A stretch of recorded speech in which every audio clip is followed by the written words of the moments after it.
En una ocasión, una esposa llega con su esposo y le dice: no vas a creer lo que pasó. Dice: se cayó el reloj pesado de eso del pasillo, se cayó y se deshizo. Dice: pero momentos antes, 2 segundos antes, había pasado mi mamá por ahí. Imagínate si se tarda 2 segundos, le cae el reloj encima y quién sabe qué pasa. El esposo responde: te dije que estaba un poco lento ese reloj. A ver, Biblias, ¿cuántos trajeron su Biblia? No, las suegras son lindas, ¿verdad? Por eso no se quisieron reír algunos de los. Biblias en alto, y vamos a hacer la declaración con todo el corazón. Díganlo conmigo: esta es mi Biblia. Yo soy lo que dice que soy. Yo tengo lo que dice que tengo. Puedo hacer lo que dice que puedo hacer. Estoy por recibir la palabra infalible, incorruptible de Dios. Ella me cambiará y nunca más seré igual. En el nombre de Jesús, amén. Gálatas capítulo 2. Abran sus Biblias a Gálatas capítulo 2. Y estamos en la continuidad de esta serie que hemos denominado El mejor regalo. Y podemos ser nosotros libres en Cristo. Yo quiero que ahí en Gálatas capítulo 2 ustedes sigan la lectura de la palabra.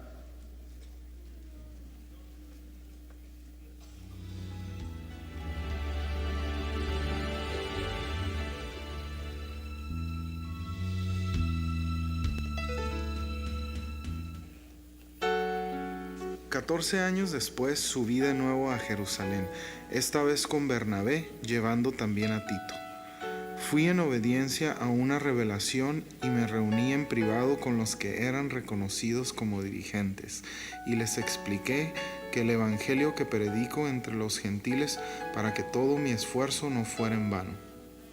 Ahora bien, ni siquiera Tito, que me acompañaba, fue obligado a circuncidarse, aunque era griego. El problema era que algunos falsos hermanos se habían infiltrado entre nosotros para coartar la libertad que tenemos en Cristo Jesús a fin de esclavizarnos. Ni por un momento accedimos a someternos a ellos, pues queríamos que se preservara entre ustedes la integridad del Evangelio. En cuanto a los que eran reconocidos como personas importantes, aunque no me interesa lo que fueran, porque Dios no juzga por las apariencias, no me impusieron nada nuevo. Al contrario, reconocieron que a mí se me había encomendado predicar el Evangelio a los gentiles de la misma manera que se le había encomendado a Pedro predicarlo a los judíos. El mismo Dios que facultó a Pedro como apóstol de los judíos, me facultó también a mí como apóstol de los gentiles. En efecto, Jacobo, Pedro y Juan, que eran considerados columnas, al reconocer la gracia que yo había recibido, nos dieron la mano a Bernabé y a mí en señal de compañerismo, de modo que nosotros fuéramos a los gentiles y ellos a los judíos. Solo nos pidieron que nos acordáramos de los pobres, y eso es precisamente lo que he venido haciendo con esmero. Pues bien, cuando Pedro fue a Antioquía, le eché en cara su comportamiento condenable. Antes que llegara algunos de parte de Jacobo, Pedro solía comer con los gentiles, pero cuando aquellos llegaron, comenzó a retraerse y a separarse de los gentiles por temor a los partidarios de la circuncisión. Entonces los demás judíos se unieron a Pedro en su hipocresía, y hasta el mismo Bernabé se dejó arrastrar por esa conducta hipócrita. Nosotros somos judíos de nacimiento y no pecadores paganos. Sin embargo, al reconocer que nadie es justificado por las obras que demanda la ley, sino por la fe en Jesucristo, también nosotros hemos puesto nuestra fe en Cristo Jesús para ser justificados por la fe en Él y no por las obras de la ley, porque por estas nadie será justificado. Ahora bien, cuando buscamos ser justificados por Cristo, se hace evidente que nosotros mismos somos pecadores. ¿Quiere decir esto que Cristo está al servicio del pecado? De ninguna manera. Si uno vuelve a edificar lo que antes había destruido, se hace transgresor. Yo, por mi parte, mediante la ley he muerto a la ley, a fin de vivir para Dios. he sido crucificado con Cristo, y ya no vivo yo, sino que Cristo vive en mí. Lo que ahora vivo en el cuerpo, lo vivo por la fe en el Hijo de Dios, quien me amó y dio su vida por mí. No desecho la gracia de Dios. Si la justicia se obtuviera mediante la ley, Cristo habría muerto en vano.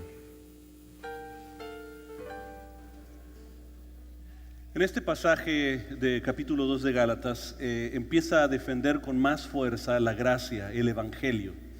Y quisiera nada más dar porque algunos se me acercaron y no fue uno ni dos, sino algunos se me acercaron porque en la semana pasada para algunos fue un shock cuando se dijo que el evangelio no es seguir a Cristo. Entonces algunos dicen, bueno, entonces no tengo que seguirlo. No es que no tengas que seguirlo. El evangelio significa buenas nuevas. ¿Cuál es el evangelio?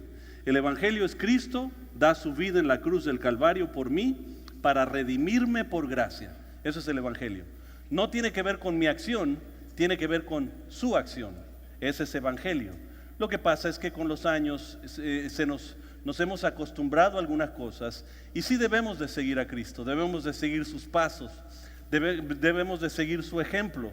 Esa es una responsabilidad nuestra para recibir muchos beneficios, pero eso no es el evangelio. El evangelio nos llevó a esa responsabilidad. En el capítulo 2 estamos viendo que el apóstol Pablo, especialmente versículo 1 y 2, que el apóstol Pablo está realmente diciendo que los legalistas, la gente que trata de promover la defensa del evangelio, no son cristianos o no son gente mala, solo tienen un punto de vista exagerado de la palabra. O sea, básicamente están diciendo, Cristo no hace todo bien en ti, necesitas reglas para hacerlo bien.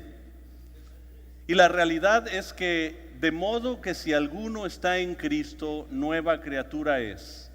Algunas cosas han pasado, no, todas las cosas viejas han pasado. He aquí, ¿cuántas son hechas nuevas?